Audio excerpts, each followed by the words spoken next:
विश्व 24 न्यूज हर पल आपके साथ। नमस्कार, मी तुमच्यासोबत प्रतीक्षा गजबिये।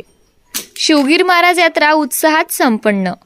संपूर्ण पंचक्रोशीतील वैशिष्ट्यपूर्ण मानली जाणारी लेहगाव येथील ऐतिहासिक व पारंपरिक संतश्रेष्ठ शिवगीर महाराज यात्रा बुधवार दिनांक 27/11/2024 रोजी शेकडो भाविकांच्या उपस्थितीत पार पडली। या ठिकाणी यात्रेच्या निमित्ताने भागवत सप्ताहाचे आयोजन केले होते। यात्रेच्या दिवशी या सप्ताहाची समाप्ती झाली। याचं औचित्य साधून गावातून दिंडी काढण्यात आली। यात अनेक ग्रामस्थांनी महत्त्वपूर्ण सहभाग घेतला होता। दिंडीचे वैशिष्ट्य म्हणजे यात झेंडे, पताका, विविध रांगोळ्या, फटाक्यांची आतिषबाजी, ढोलांचे भजन इत्यादींचा समावेश होता। जवळपास 4 वाजताच्या सुमारास काल्याचे कीर्तन पार पडले।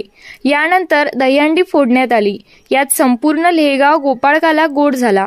गोविंदाने गोड केला या गजरात एकरूप झाले होते। यानंतर महाप्रसादाचे आयोजन करण्यात आले होते। या महाप्रसादाचा आस्वाद संपूर्ण ग्रामस्थांनी व पंचक्रोशीतील जनतेने घेतला। यावर्षी यात्रेत अनेक दुकाने सजली होती। यात घरगुती वापरणाऱ्या वस्तू, दैनंदिन वापरणाऱ्या गोष्टी, लहान मुलांचे खेळणे व घर सजावटीचे सामान उपलब्ध होते। या गोष्टी खरेदी करून स्त्रियांनी खरेदीचा आनंद लुटला। या यात्रेच्या आयोजनाची जबाबदारी हरिभक्त पारायण रोशन महाराज पातुर्डे, अमोल नवलकार, संजय मात्रे, विकास कलाने, पुरुषोत्तम कोल्हे, संतोष आठवले, अमित कोल्हे, अमित श्रीनाथ, प्रवीण काळगे व समस्त गावकरी मंडळी लेहगाव यांनी मिळून पार पाडला। पुढील अपडेट पाहण्यासाठी आमच्याशी जुळून रहा।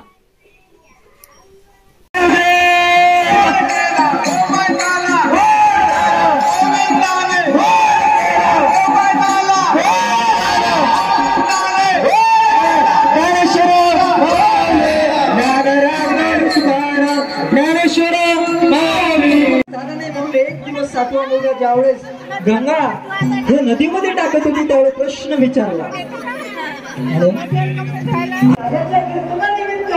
आपल्याला तो वर्णन करावं लागतो। भगवंताचं वर्णन प्रत्येकाला माहिती आहे की भगवान श्रीकृष्णाने आजपर्यंत काय केलं होतं आणि त्या वर्णनामध्ये भगवंताचं श्रीकृष्णाच्या बाललीला ज्या आहेत त्या आपल्याला सर्व माहीत असायला पाहिजे। आणि ते माहीत असण्याकरिता आपण या ठिकाणी सर्वजण सगळ्याचे कीर्तन करतात। या ठिकाणी समजतात भगवंताचं वर्णन अशा प्रकारचं आहे। राज्यातील महत्त्वाच्या आणि आपल्या भागातील ताज्या बातम्या पाहण्यासाठी आजच आमच्या विश्व 24 न्यूज चॅनलला YouTube वर सबस्क्राईब करा आणि बेल आयकॉन प्रेस करा।